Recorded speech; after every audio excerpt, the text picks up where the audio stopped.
In Washington, D.C., a growing military presence is hard to miss. On Monday, the Republican governors of Mississippi, Tennessee, and Louisiana ordered their National Guard units to the Capitol, joining earlier commitments from West Virginia, South Carolina, and Ohio.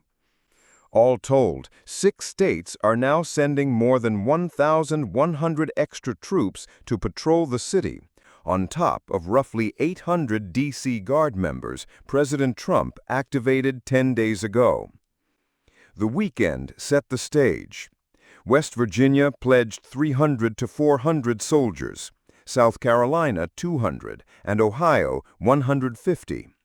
Mississippi is adding about 200, Louisiana 135, and Tennessee 160.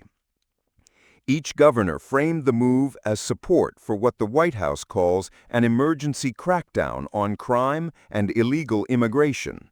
That rationale begins with an executive order in which the president declared a crime emergency in the district and asserted federal control over the city's police department. Governors have repeated the talking points.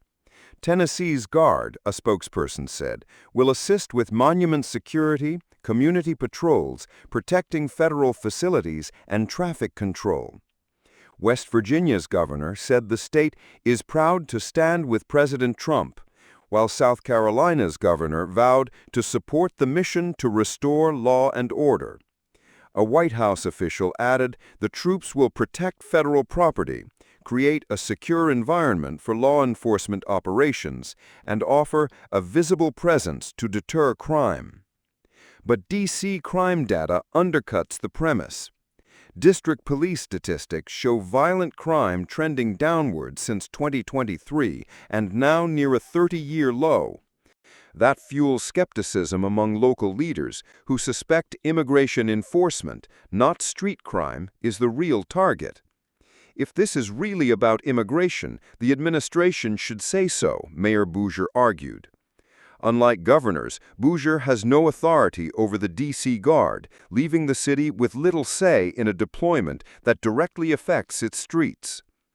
The clash raises legal and civil liberty alarms. Critics call the federal intervention an assault on the district's limited home rule. The American Civil Liberties Union describes the troop buildup as dangerous political theater, and constitutional scholars point to the Posse Comitata Act, which generally bars the military from civilian law enforcement roles.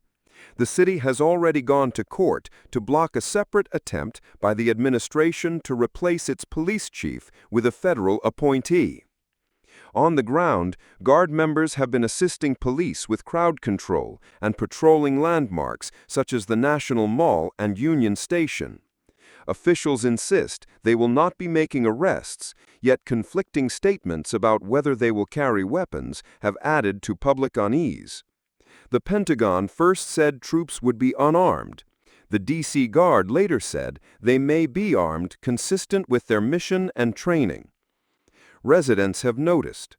The sight of camouflage uniforms and military vehicles has sparked small but vocal protests, with chants of "No fascist takeover of D.C." echoing through downtown streets.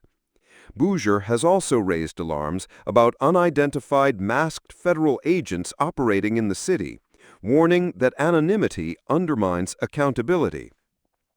In less than 2 weeks, then, Washington has shifted from a city policing itself to one hosting soldiers from half a dozen states, a transformation driven by a presidential order that many locals say answers a question nobody asked.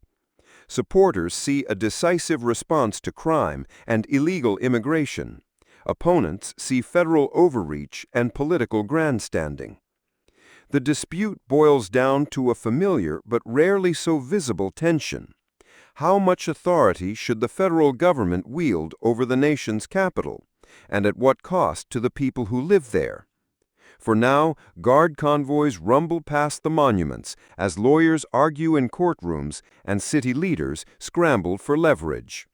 Whatever the stated mission, the real battle may be over who controls Washington, its streets, its police force, and its narrative.